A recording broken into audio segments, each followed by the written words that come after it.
Hey guys, it's your boy TG, and welcome to another edition of another Sports View brought to you by Women Love Sports Too, because women really, really do. Hey, I'm your host, Trust Good, and I have some lovely ladies and gentlemen joining me tonight. Hey guys, let me know, who are you and how can we find you? I'm Marilyn, and I'm a Ravens fan. I'm Desiree Gardner. I'm a Steelers fan. You can catch me on TikTok at Dear Does Sports. I'm Coach Blackston. I'm a Ravens fan. And I'm Talisha, and I love the West Side. I'm from LA, so there we go. Boy, oh boy, that's great. All the teams around. Hey, I didn't get to tell you, I'm a Packers fan. I'm a little upset, but we're not going to do that right now. But we are going to get into the NFL conversation as we got lovely ladies and gentlemen joining from all across the platforms. Hey, let's get right to it. We talk about those Miami Dolphins. Boy, oh boy, going to Denver last week. We looked at that game as everyone saw the eyesore. Almost broke the record books. I mean, Coach, I'm gonna tell you this, it's one of the things where you see that he took a knee and you like scratch your head a little bit. Talk about sportsmanship, guys. What's your take on that? I mean, let a team get blown out, mercy rule. I mean, we're not in baseball, but Christ's sake, can we get something going? I'm with the just continue to keep scoring. I don't think they should have taken a knee or try to take it easy on them. Just keep running it up. It's their job to stop it. That's why they get paid the big bucks. On my take, I don't mind that. I think they should continue to play. Only reason why I feel that is because if I'm a coach of an opposite team, then at this point we're just practicing new plays against them. Okay.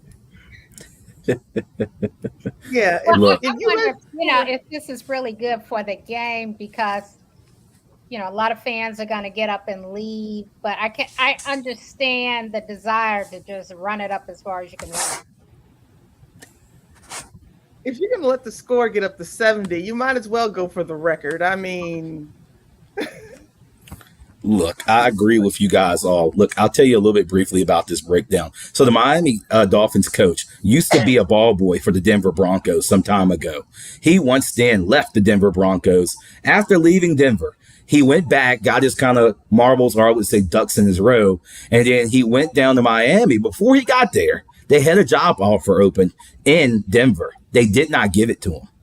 And then not only that, they rehired again, didn't even give the man a shot at the position, another coach position.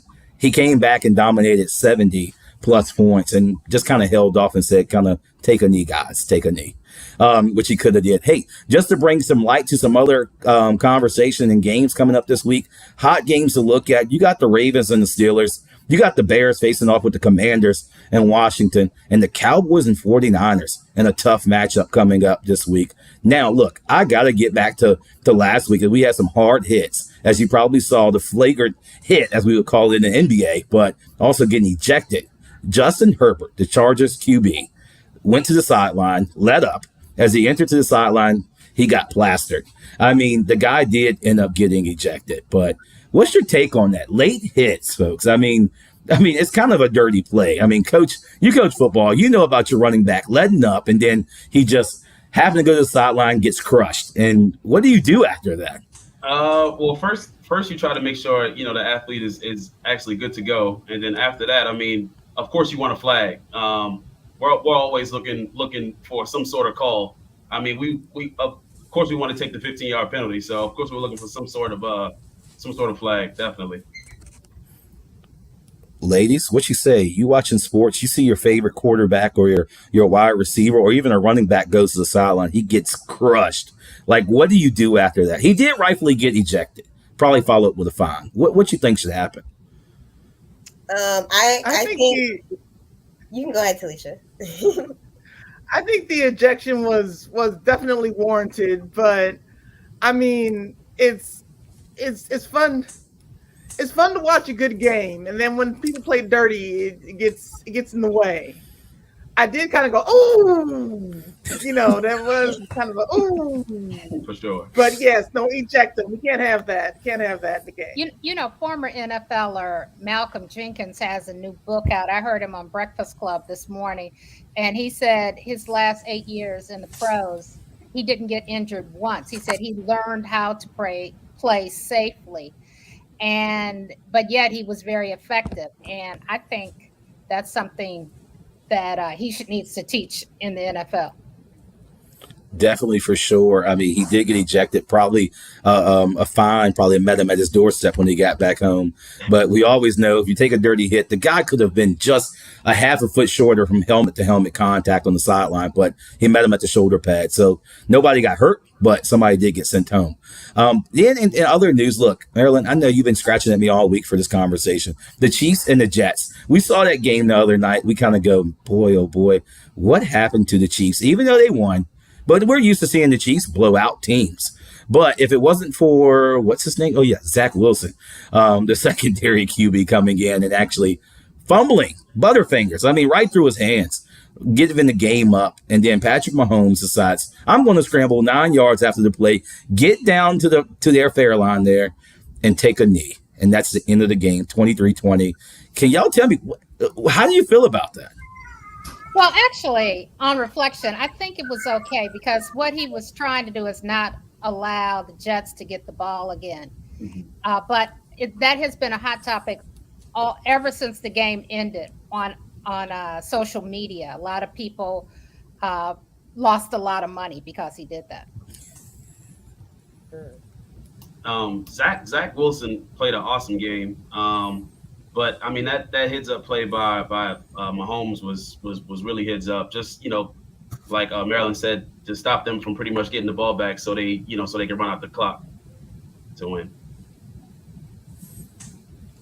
Yes, perfect. So yes, with that, like you said, it's a textbook conversation. Many people said score, get the touchdown, but if you're the Chiefs lacking to go down the field like they have been in the last 3 weeks, you sit there and you let Patrick Mahomes take that knee, win the game. Look. Win by 3, win by 1. I don't care. It's a win. It's a win. Don't go out there and let Zach Wilson get the ball again because he was pretty furious. I think he would have came back and actually did some damage. We would have saw overtime potentially. And that could have been, how overtime in the NFL is very tricky because the first team that scores, well, unless it's a field goal, it sucks. Talking about in other news of not only the Chiefs getting in the heat, but Travis Kelce, the tight end, number 1 in the league probably right now.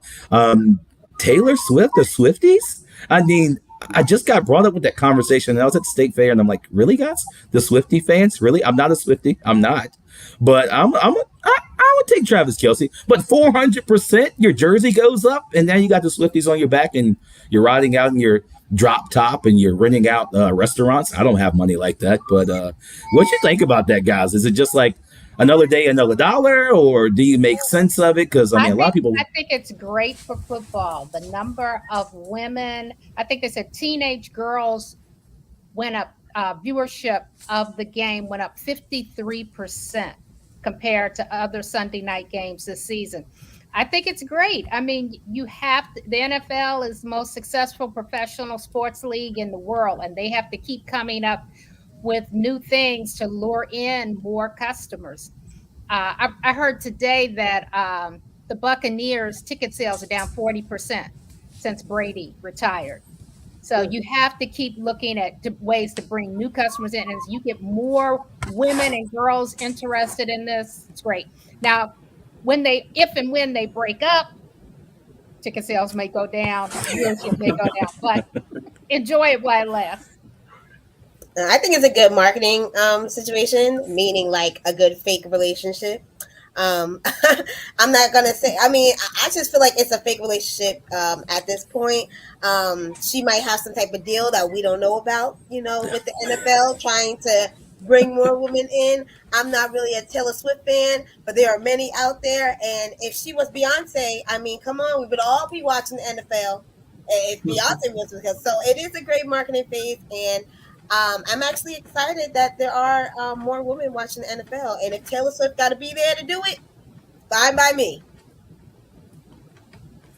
I mean, she was all hugged up on Mom, so. Look, I will say that not only the Kelce family, they're winning at all angles with his brother being at the Eagles, him being over in Kansas City. They're going to the Super Bowl. Mom's flying from one trip to the other with the same jersey on, and she still makes to see both of her babies play and have a great night. And then she gets to sit beside Taylor Swift. How about that? But look, I got some exciting news. Desiree's in the house. Coach Blackson's in the house. Y'all tell me what's going on with VSU football. Hey, look, BSU just won against Shaw University, 38-19. Okay, so let's give a round of applause to that. We are now 5-0. We got Coach Blackson in the house. He's the running back coach. I'm gonna go ahead and ask him some questions. So, first question about the team, well, about you mainly, is let me make sure I got the right question now. What made you take the position as a running back coach at Virginia State University instead of taking or trying to get a position at your undergrad, Shaw University? So that position actually opened up kind of late for me. So right out of undergrad, I actually wanted to become a teacher, which is what I became. And while I was teaching, my old offensive coordinator at Shaw University took a job here at Virginia State to be the offensive coordinator here, Coach Manigo. And he asked me, he pretty much offered me the position to come here and coach the running backs, and it pretty much happened that way. I took the position, and it's been great. It's been great so far. Okay. And do you feel like the running backs of Virginia State University have an opportunity for an NFL spot? That's a really great question. So far, we've had at least, I want to say 16 to 17 NFL pro scouts come out and check out a couple of the offensive linemen and two of my running backs. Two of the guys in my room. 17 scouts have came to take a look at and see how they going, see how they study, study the playbook and stuff like that. So I think guys from the school can definitely hit the NFL. Okay.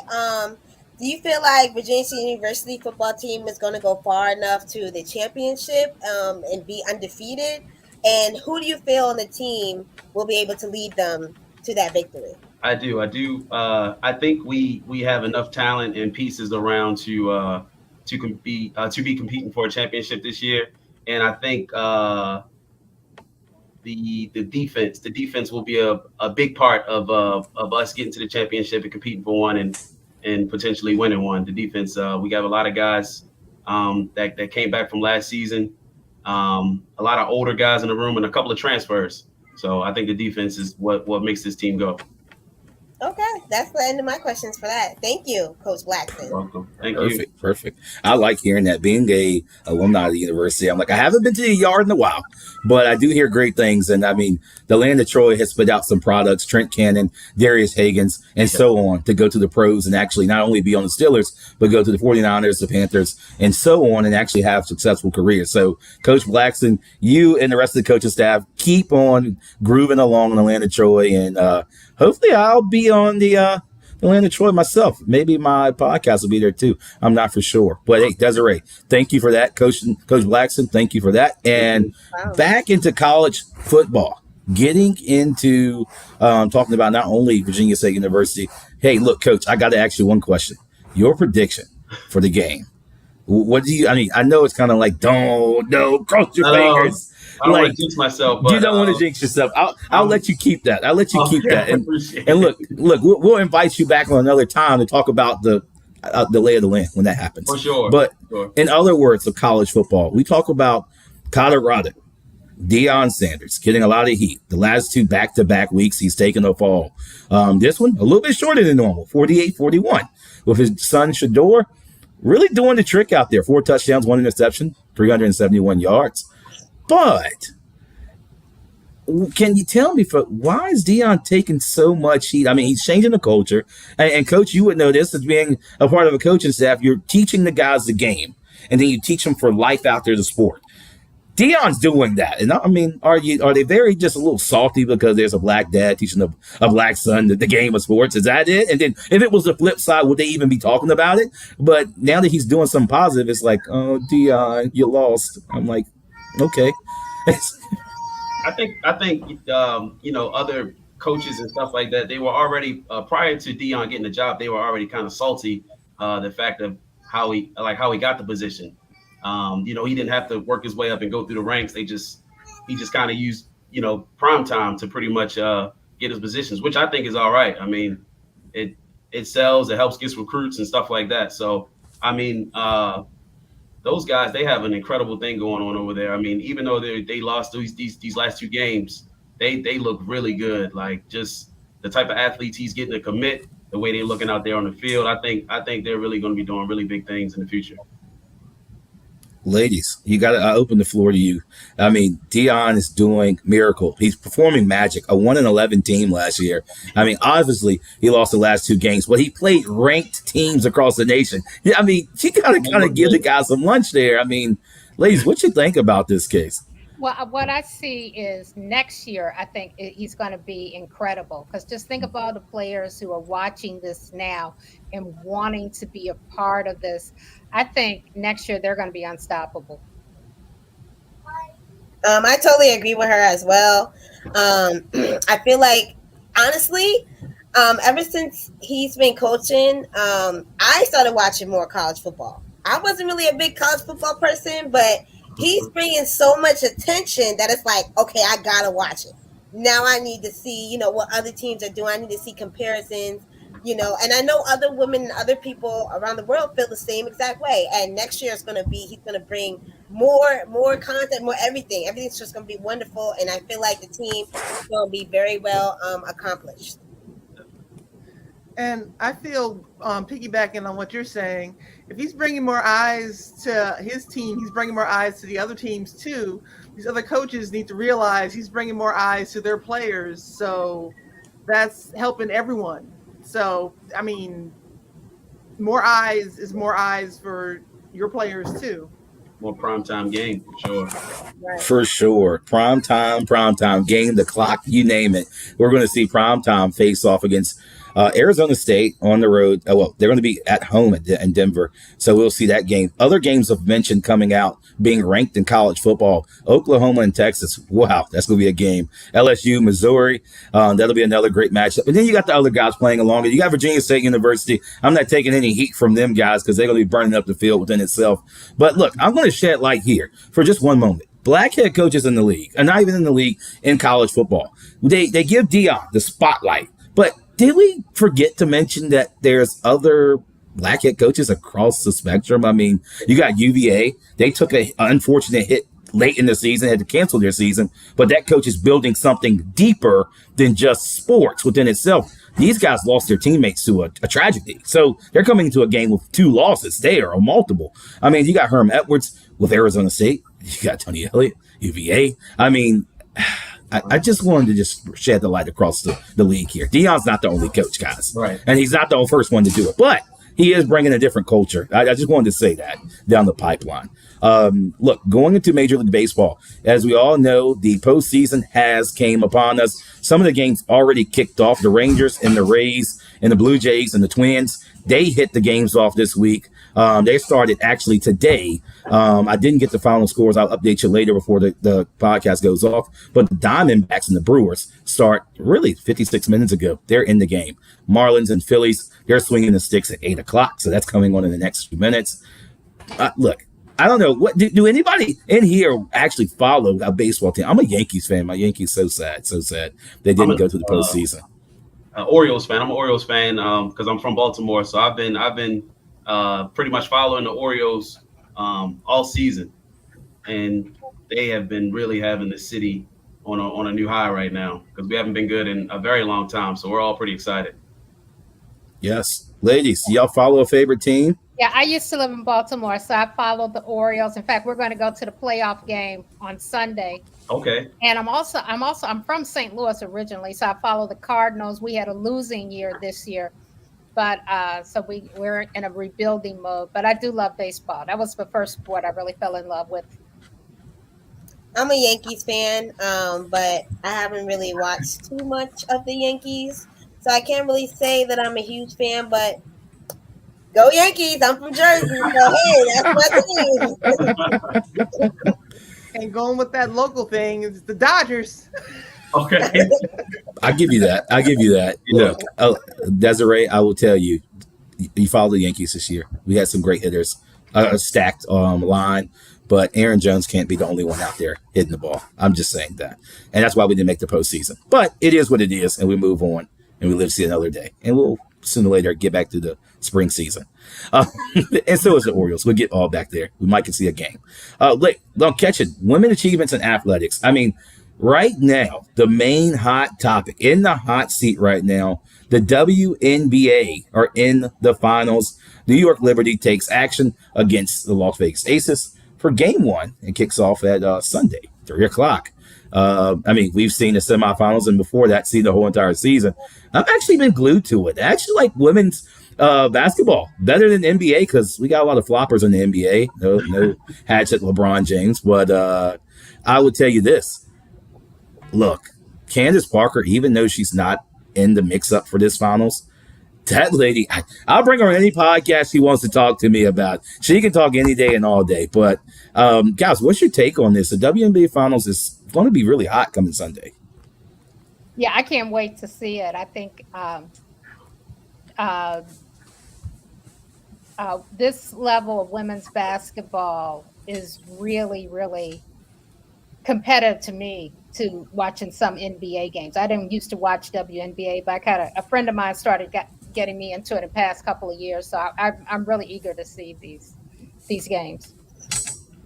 I feel like honestly, now like this year and last year, I just been watching more women's basketball, and it's mainly honestly TikTok has really been showing a lot of WNBA players like with their own account and just promoting more and showing them at practice and speaking with one another in interviews, and it's really gotten more people just from that platform to just start actually watching the WNBA, and I'm totally excited about it.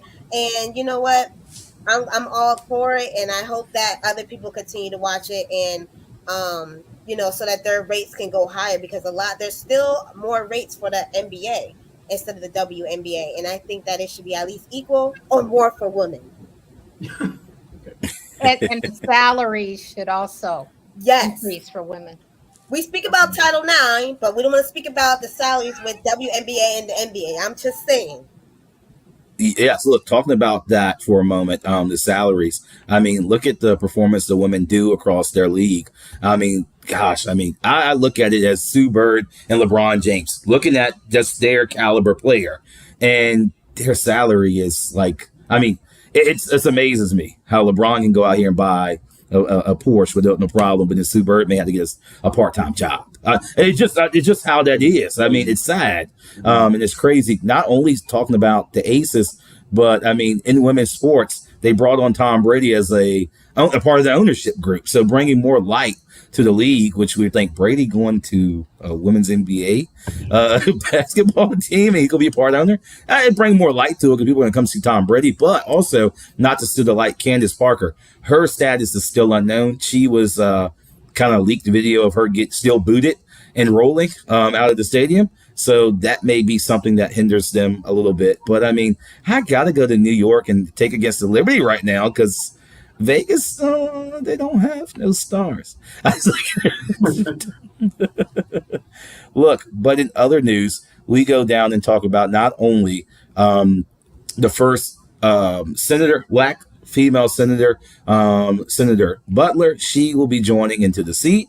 Actually joining in after the late, I forgot the other senator's name, and unfortunately ended up passing away. And due to that, now we have an African American and LGBTQ plus joining, and that's great. The mixture, the combo that we have representing the United States or representing our seats, that's what we need more of, and not of people freezing up. But we go on to Jackson State University. Has anybody heard the news of going on in Jackson State? Can somebody tell me what's going on in Jackson State in the football team right now? Well, we have a woman kicker. It's supposed to be the first woman kicker in their most recent game for HBCU Division I football game. Yes, talking about that, you saw not only this happen. A few years back, they did have, I think it was a high school football kicker. She was actually a African American girl. She came in. She was a kicker, strong leg. They just did not give her opportunity in the collegiate level. But look here, we have this springing out. This is one of the doors that we need to open up. It's 2023, folks. We need to wake up. We need to be woke, and we need to let things happen. Girls can do it too. Women can play sports too. They probably can hit a little bit harder than men. I promise you. I think that can probably actually happen. Which is awesome because we just played Shaw University, and they their kicker is a female kicker, and she just recently won Special Teams Player of the Week. So I mean, that's pretty cool. See, women do love sports too. We just don't say it for fun. But I mean, that's great. I like seeing that. Like, I hope that one day we see a pro athlete be a lady kicker. I mean, quarterbacks too. I mean, they can throw the ball. Kickers can kick. That's a whole different technique, guys. So if you take anything from a punter or a kicker, actually go out there and try it. Try it from the 5-yard line and see can you even hit the crossbar. I'm just saying, I can do it from like 25, but catch me on a good day and not a rainy day. And the young lady at Jackson State plays for their soccer team. The women's soccer team at Jackson State. Did I tell you? It takes skill to be a field goal kicker. You can't just go out there and think you're kicking whatever you're kicking. Those guys got talent. So next time you see a field goal kicker or a punter, and she's a lady, say thank you, because I will do it for you. Look, hey, guys, it's been a pleasure. Coach Blackson, I'm going to give you another moment here. Who do you want to shout out from not only your team or your coaching staff? Give BSU some light. I want to shout out to the players and just the entire coaching staff and the whole university. They've been behind us. They've been supporting us. Even when we just recently played Livingstone, we had a lot of fans out there in the rain. It was raining, just very terribly, and we had a ton of fans out there still rooting for us and supporting us. So I want to say thank you to the entire university and the coaching staff and the players. Well, we especially thank you for coming out tonight. And that's a wrap. But we wrap up another show of Another Sports View presented by Women Love Sports Too. We would like to say a special thank you to the Trojans of the land of Troy for helping us to produce the show. And thank you, Coach Blackson, Desiree for coming on, Marilyn, and always much love to all that watch from all different platforms. I'm saying good night, so long, see you in 2 weeks from Another Sports View presented by Women Love Sports Too. Thank you, guys. See you. Have a good night.